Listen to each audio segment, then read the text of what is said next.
Alright guys, welcome back to the channel. Real Patriots Fishing here, and I have the native hammer back here behind me, and I'm going to do a full rigged out walkthrough from bow to stern to kind of go over how I've rigged up this kayak. Now I've made a couple modifications based on my last trip on the water. I'll talk about some of that throughout the video, and you'll just kind of get a glimpse at how I set this up fully rigged. You may set it up a little bit differently based on your preferences on what you want. It took me a couple trips to kind of figure out where I want things and how I want things, and I'll talk about that kind of throughout the video. But if you're here watching the channel, I want to take this time to thank you guys for supporting the channel. Also, if you haven't gone over to Hooked on Yak Fishing on Facebook and joined our public group, go ahead and go over there and join the group if you're a yak fisherman or if you just like fishing in general. Yes, it says Hooked on Yak Fishing, but we accept pretty much anybody that wants to talk fishing. Lures, boats, tackle, swap stories, whatever. We just want to be able for people to share their experiences. Watch the video, check us out, drop your comments and questions about the native hammer specifically, but if you have other questions about other kayaks, you can ask that as well, especially in the public Facebook forum. But I've kind of tried to go over everything that I would want to know about the kayak if I was setting it up. If you have something else that maybe I missed that you want information on, drop that in the comment section and I'll get back to you as soon as I can.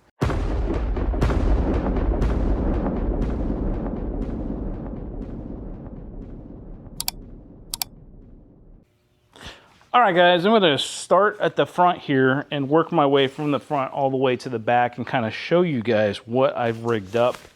Gonna kind of go top overview and then come back and go over some details. So I have a boat winch for the front hook, super convenient, I really like that. Got the Minn Kota Tarova installed on the front using the native motorization kit with the stow and deploy cable built into it. This is why I have my drive right out right now. I always have a rope tied on for two reasons: in case my leg starts hurting real bad, the motor craps itself, I got to drag the kayak, pushing the kayak out, and then bringing it back onto the trailer makes it really convenient. I run a Garmin 9 on the left-hand side using a ram mount. This piece right here is just really a lanyard for the pull cable for the Minn Kota. Makes it really nice that you don't have to get out of your seat. I have a phone holder. Basically, it's just a regular tether. Goes right to the side of the seat. I am running the kayak cushions, both bottom and top. Yes, I do have my kayak cushions flipped upside down, and I'll explain that in a little bit. I run a little back side cooler from Amazon in the back here that I bought. It's really convenient. Keeps my stuff cold all day, and it's super easy to get to. Moving my seat forward here. This is where my battery is. I'll walk through that a little bit here in a minute, but I just want to show you guys that's where I'm keeping my battery. It's 135 amp Dakota lithium. The black pack and the short stack on top. So the hammer comes with these bungee system already installed on the kayak, and the bungee is really nice and short and snug, which is really nice, but I don't trust the bungees. I don't trust those little clips that hang on the side of here. I don't trust those. Not that I've ever had one break or not that I've had an issue with one, but I'm carrying a lot of heavy stuff in here. This is probably about 45 pounds worth of stuff. So, you know, if I'm traveling down the road and I hit a bump and that bungee decides to pop off, you know, I could be screwed. I could be in a bad way. So what I decided to do is, when I had my old Hobie, I had these Hobie straps right here, and I just took some inserts with some smaller eyelets in them that you can get off of Amazon, and I just clipped them to it and cinched them down really nice. Two things: they stay out of the way of all my rods, and it's really secure. I mean, you can see it. I'm shaking this thing. It's not moving. My whole kayak is moving. So it keeps it clean, keeps it out of the way, and it keeps it super secure, which is my main concern. And then nothing really behind that. So let me go in depth a little bit about some of the things and how I have them set up. And I'll start from the back here. So when I come off the water, one of the things about this kayak is that if you don't want to have to move your seat back and forth all the time, you need to install some type of charging port, charging cable that comes out. So what I did is I ran an extra Anderson plug, just, you know, strictly an Anderson plug charging cable that goes through the through hole. This is the Yak Attack ports in the sacrificial plate. Show that a little bit closer. That runs in the bottom of the kayak, out the back here. And that's strictly for charging and charging only. So I can come home. I don't have to lift up that seat. I don't have to move my seat. I don't have to pull the black part that covers the battery. I can just grab my charger right here, bring it over, plug it in, and walk away. I don't have to do anything else. All right. So that was something I kind of thought about after the fact, that I kept moving my seat back and forth a couple times. I was like, man, I got myself into a really good position where I felt, you know, I felt very comfortable with the pedals, but I didn't want to have to move it every single time I came home. So all this is, like I said, it's a Dakota lithium 12 volt, 135 amp battery. It's plenty big. You could probably get away with a 100 volt or a 100 amp hour or a 50 amp hour for that matter, if you really wanted to, with a Tarova. Just depends on your distance and how far you want to go. So what's nice now is that now that I have that charging port set up, independent from everything else, is I can just lock this down and literally put my seat into the position I want and never have to move it unless I need to get in there to move the battery, change the cable, something happens, and look in there. But really, you know, don't foresee getting in that very often. All right, back to the seat. So I run my kayak cushions normal, except for the top one I flip upside down because I like this cutout to be at the top of my shoulders, just for casting purposes, so I feel a little bit more free. You know, you may not like it like that. I love it like this. I've always run my kayak cushions upside down as far as that one goes, and it works out for me. So currently, I don't really have anything stored in the pull-out drawer except for some bug spray, my leader, some chartreuse, and some other stuff. But really, I don't really utilize that because I have the black pack. This is your rudder release cable. This comes really long. I cut this down when I first got it. Running the side tools over here. Basically, it's where I keep my scissors, my fish puller. Let's see what else here. I got the Yak Attack cup holder. You know, nothing special about that. That is the release handle for the pedal for the Tarova. I run with my crossbar in here in the kayak at all times. I leave it in there, and then when I'm getting ready to go fishing, I just plop it in, put the pin in, and I'm good to go. I don't really need to do anything else. All right, moving forward here, how I rigged up the Tarova, which is probably most interesting for a lot of people. Again, I used the motorization kit from Native. Comes with everything you need. This carabiner, basically with a bungee and a cable, gets put through here when you get ready to go. That way you can pull this cable from the seated position, depresses it, allows the kayak to slide forward. What I did for the power was I just took Anderson plugs that I bought off Amazon, put some heat shrink on the bottom of each plug. Haven't cut the slack off yet because I don't really want to do that quite yet. And then I can just wire this up nice and easy. So I'll show you what the inside looks like here. Nothing special really, but just to show you guys what how I have everything set up. I have my old town tool kit, basically. It's got wrenches and extra prop pins and stuff like that. And the little medic kit, it's just for minor stuff. It's got scissors and stuff for cuts and burns and little things in there. So I'm running a Garmin 9 with a GT56 transducer. And to power that, I use a Nako 20 amp hour battery. Okay. So when I come home, I pull this out and I charge it. Everything else stays in here. Transducer, cables, power cable. Power cable runs here, runs to the back of the unit. Transducer cable runs here, power cable runs here, runs to the back of the unit. Other transducer cable to the actual transducer runs through here. It's just a couple of screws that you pop out, and then you mount your transducer down there. I used the Yak Hobby transducer mount for the GT56 for the Garmin, and it's been great so far. I haven't had any issues. One thing to consider is when you guys first do this, you're going to have a scupper plug in the middle of that transducer hole, and I thought there was something wrong with it. I couldn't figure it out because it was so tight in there. But it is just a regular scupper plug that you just pop out and then run your transducer through there and your transducer cable, and then, you know, basically cover back up. You leave that scupper plug out because you don't need it once you put the transducer cable in there. So the other thing that this kayak, I think I mentioned it before in the videos, it doesn't have a paddle clip on either side.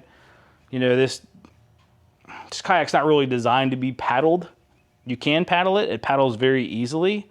But, you know, you probably really don't need that paddle except for a couple instances where you may be going down a river, or you may be, you know, in a tight spot that you want to get out of. I used my paddle last week for the first time. It was the first time I used the kayak, so I kept the paddle out. And what I did is I had a paddle keeper that clipped in here and clipped in up front. But what that does is it blocks this rod holder and it blocks your forward-facing rod holder, which forward-facing rod holder, if you haven't used one on the kayak, it's awesome. It's so convenient. It's so nice to be able to just stick your rod in there after you catch a fish, or even when you're tying something on. And this kayak, you know, it has enough room on it to where you could just lay it down, you know, next to your feet and it'd be completely out of the way. But, you know, this is built to use a forward rod storage, basically. So that's what I wanted it for. So what I did was I took it off. The kayak comes with these paddle clips on both sides, and you can move them and you can angle them however you want. And my plan is to just put the paddle right here and then put the paddle on this side. If I ever need to get to the paddle, I can take them both off, put it together, and call it a day. It's super convenient, super easy. Moving to the very back of the kayak, this is the charging cable that I was telling you about. Again, just makes that super convenient. Another pro of the swivel seat is I can swivel all the way back around here, put my feet here, get whatever tackle I need out of here without any issues. So I've also changed up something since my last trip. I talked about it in the last video. I had the Yak Attack Pro pole that was super big, but the problem is I have not found a pole that you attach to a rail that doesn't wobble a lot. And I don't like a lot of wobble in my videos. I know it's not a big deal for people, but I don't like watching, you know, this all day. You know, so I didn't really care for it. I ended up returning that and went back to my old system. This is a Yak Hobby. It's just a short camera mount for a GoPro or a DJI Action. It just, you know, bolts down, has a track. You can slide it back and forth. To me, this is plenty good height that shoots over the back of my shoulder.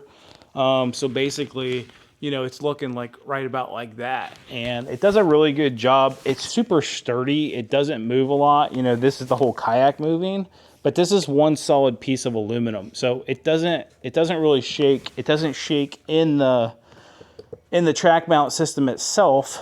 And so, you know, I really like this camera mount over the poles that wobble back and forth.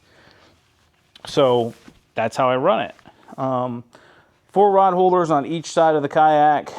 Yes, I carry a lot of rods. I'm not a tournament fishing, but when I go, you know, this gives me 4 on that side, 4 on this side, you know, 2 here. That's 10. 1 more is 11. You know, 11 rods. If I can't catch a fish with 11 rods, there's probably something wrong. But in the top of my short stack, I run my tackle. I have 4 Plano boxes, 3600 Plano boxes, you know, that are just labeled, you know, chatterbaits, topwater bait, spinnerbait, jerkbait, and then crankbaits and traps.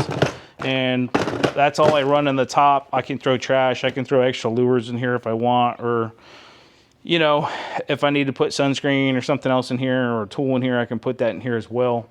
Typically, when I'm fishing, I fish a lot of soft plastics, so I rarely go in here. I probably go in here more for topwater stuff, switching out in the mornings, than anything else.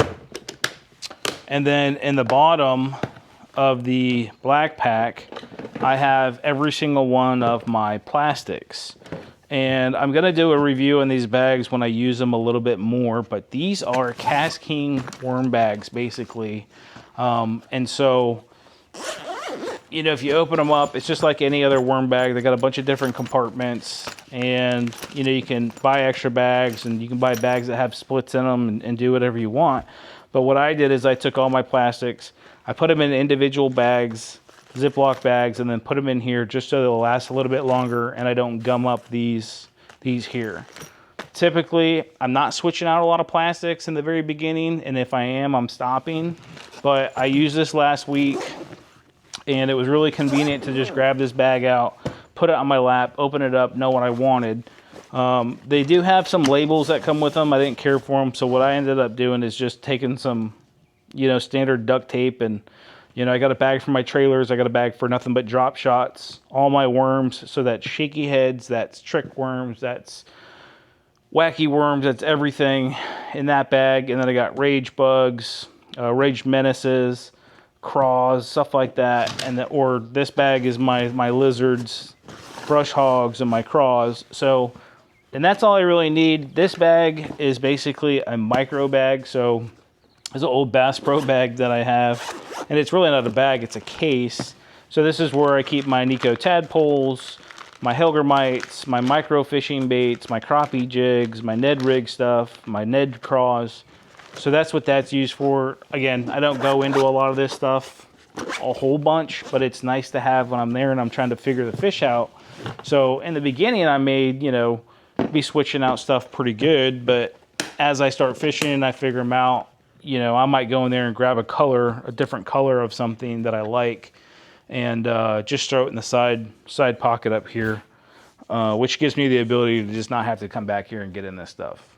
So I could take my short stacks or my side rail stacks, and I could put those up here, but then I'm going to be taking up more space. Yes, it's nice because you have pretty much the whole kayak to fill with rail, or have the whole kayak filled with rail space. But, you know, you can kind of get out of control and start adding quite a bit of stuff to that rail. And then, you know, you become kind of encumbered and take out the simplicity of kayak fishing a little bit. I know I say that and I have a trolling motor on there, but, you know, the other part of the kayak that's super awesome is being able to pull this drive out. I'm going to try and do it so you guys can see it. Just pulls out just like that. And it's super easy to lock down in place. It's not heavy. I'll give you guys a pro tip that I learned the hard way, and I didn't think about this until it actually happened to me. I was traveling down the road and I left my release mechanism up here, okay? And this has got tension. If you look at it, it's got tension on it, all right? So, and you can make it so it doesn't have tension on it, but I like it to have tension on it because it makes it easier to, you know, release that cable. It makes it a whole lot easier. So, I was going down the road and I was keeping a good eye on my kayak, and all of a sudden I noticed my trolling motor is in the upright position. So I get out, I push it back, I lock it in place, I make sure it's locked in place, and I'm like, what the heck is going on? Get back in the truck, drive another 5 minutes down the road, hit another big pothole, boom, it pops up.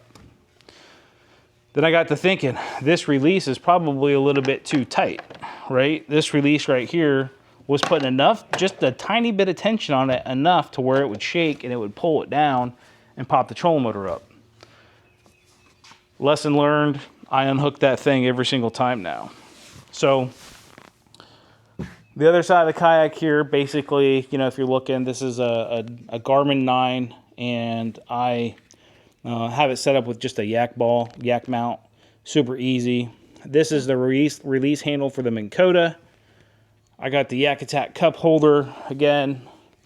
The side pocket tool holder, whatever you want to call this, hooks directly to the rail. Something to keep in mind when you first get ready to set this kayak up on the back and the front, it doesn't have cutouts in the rail. And so you have to pay attention to where you're going to place things, because you basically have to start at this end and work your way that way of what everything you want here goes in first and then so forth, because it doesn't have a little insert like the old towns have a portion of this rail cut out, so you can come in here and go left, come in and go left, come in and go right, and come in and go left, kind of however you see fit. So that's something else to keep in mind. It's the same way with the back. You have to think about how you want stuff set up, because you have to come in from the inside, the ends, and work your way forward.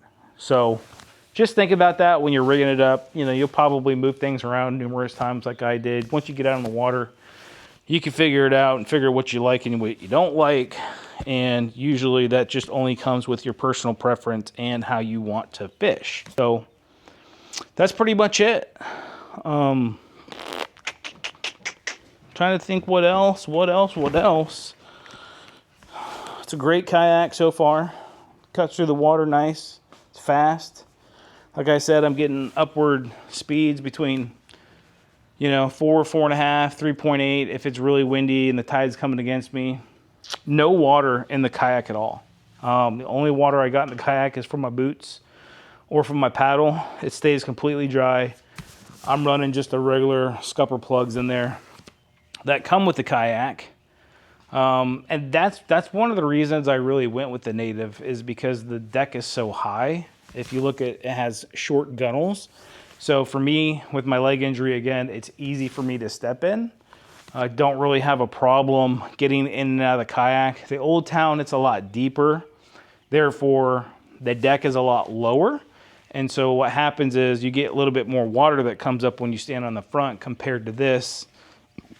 Add another 40 pounds from the trolling motor, and you get a significant amount of water sometimes popping up in the Old Town. This was not the case with the Hammer when I took it out. I didn't have any water come up. Even when I had the motor deployed and I stood at the front and I walked up to the front, I didn't get water coming in, which, it's a kayak. It's not that big of a deal. But for some people, that's a huge concern. You hear about the Titan pool, which is all the water that comes up into the Titan, and that irritates people. The kayak has performed very well the 2 times that I've had it out. And I'm looking forward to a lot more trips, a lot more fish catches. I haven't caught a fish out of it yet. I'm skunked for 2026, which sucks really bad. But rigging this, like I said, rigging this kayak has been the easiest kayak I've ever rigged. It's got, through-hole ports here. It's got sacrificial plates that you can put ports on. It's really super convenient to do. You don't have to drill holes in your kayak. You don't have to jerry rig stuff. You don't have to try and figure it out. They really thought integration of different components of kayaking all into one when they built this kayak. And I'm not a Native fanboy. This is my first Native kayak. There's just certain things about this kayak that make sense to me. All the usable space next to the seat, how the drive kicks up, the hook on the front, the plates where they're made, how they made a through-hole plate on the inside of the kayak and separated the whole components in there. So you don't have to go through things, and things are secured when you put them in there, that you don't have to buy a bunch of aftermarket stuff. Being able to pull this X-Range pedal out. I mean, it's great stuff. I mean, they really did a good job of thinking about how they were going to lay this kayak out. Now, as we go, we might find out some things that we don't like. The paddle being one of them, which, if you compare, gripes of kayaks, is very minimal when you start thinking about it, right? I mean, it's not that big of a deal. And you can work around most of that stuff, and you can work around almost any stuff. Again, guys, this is my opinion on how I fish and what works best for me. The best advice I can give you guys is go out and get into the kayak before you buy one. It's what I did. I was fortunate. My buddy had purchased one. Ron, he had purchased one before me, and I was looking at it, and at first I really didn't care for it. I saw it at the fishing expo and was like, I don't really think I don't think that's much of a better kayak than what I have. I had the Old Town 120 Pro, you know, which is a great kayak. And then as I started like rigging it and putting more stuff on it, I kind of started to change my mind. So I asked him, hey man, can I come get in your kayak and check it out? Got in his kayak, pedaled it, was like, whew, completely different. My whole train of thought changed. And two things convinced me. That propel drive was one of them, right? I could have swore up and down Old Town had the better drive, but I had never pedaled one of these things, right? I was just going off of reviews I saw on the internet. You know, they got the best, most sturdy drive. It's the smoothest, quietest. I don't think that's the case as far as like quietness goes, but I can tell you ease of pedaling and smoothness, this thing wins 100%. It's so fluid and so easy to pedal, and you cut through the water so well with that front chine on that kayak. Both kayaks, but the Old Town was, you know, 36 inches wide as well. But the way that this cuts through the water is so much more efficient. You know, it's kind of comparing apples to oranges, but, you know, a lot of people are comparing this to the Titan and complaining about the stability. Well, the Titan is a barge. The Titan's 40 inches wide. This is 36 inches wide. 2 inches on each side matter. But what this kayak has is secondary stability. And where the secondary stability gets kicked in is right here. They have these little sponsons almost right here on the kayak. So yes, the kayak at first is a little bit tippy. And I say tippy, I just mean that it moves left and right. I don't mean like if you move right, it's going to tip over. What I mean is if you move right, the kayak moves right. If you move left, the kayak moves left. I showed you guys in the last video of me standing, running the trolling motor, shifting my weight left to right. I didn't have a problem. I wasn't thrown out of the kayak. It'd be very hard for me to flip this kayak because when you hit that secondary stability, it's like hitting a wall. It's super, super stable. A lot of guys may not like that. A lot of guys may not feel comfortable. A lot of girls might not feel comfortable either. Sorry, I'm not trying to cut out the girls, but girls might not feel comfortable in a kayak flipping, you know, tippy left to right. But for me, it's something that I felt I could adjust to and learn my limitations. You know, if I would fall out of this kayak before I flipped it, 100%. I mean, I was holding on to the side of my seat, rocking as far as I could to the left. I couldn't do it.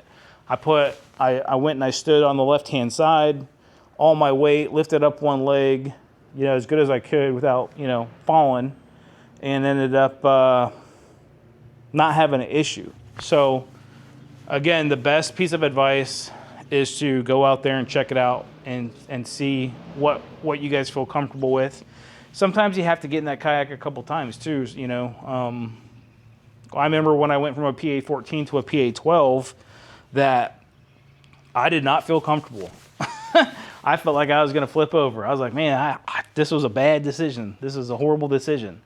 But the more I was in that kayak, the more I got used to it, the more I understood what my limitations were. It just wasn't the same as a PA-14. Same thing you'd be thinking if you're going from a Titan X to this kayak. It's going to be different. It's going to feel different.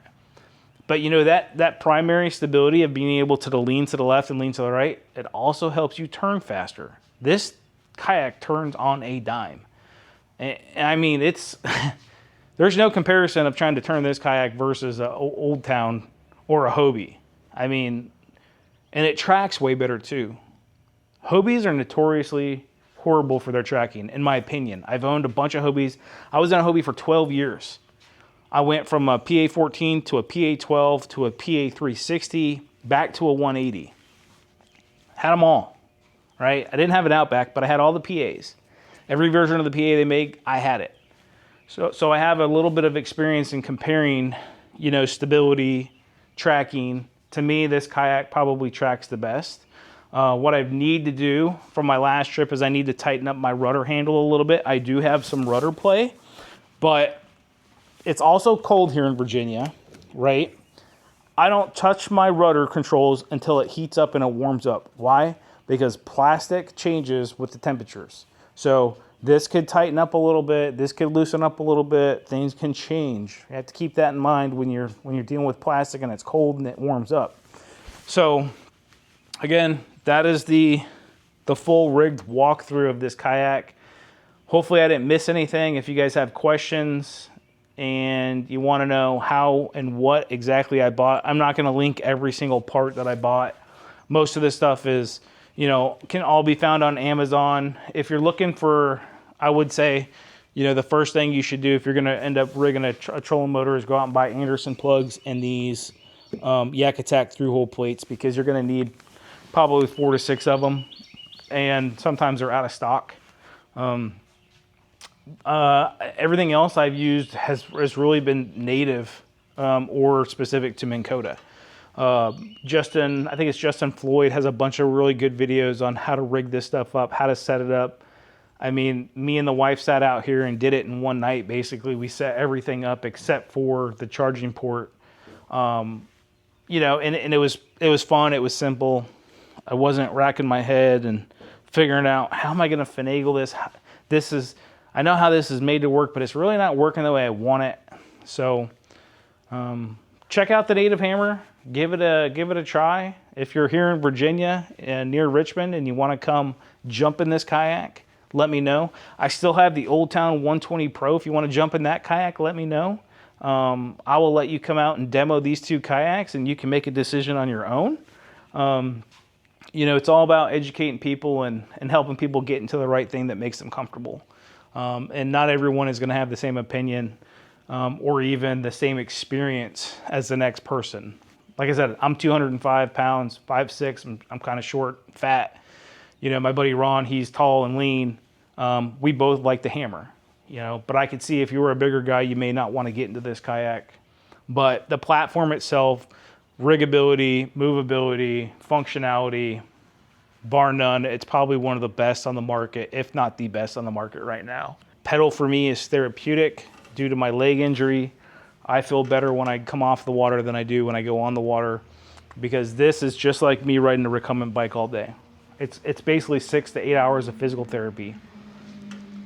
And it's helped me out tremendously on my recovery process, not just mentally being out there on the water, but physically helping me rebuild my foot and leg muscles and getting back to 100%, which I may not get to, but that's neither here or there. But I hope you guys liked the video. Hope you guys have gained some insight on how I have it set up, some more insights about how you could rig one up, and ask your questions.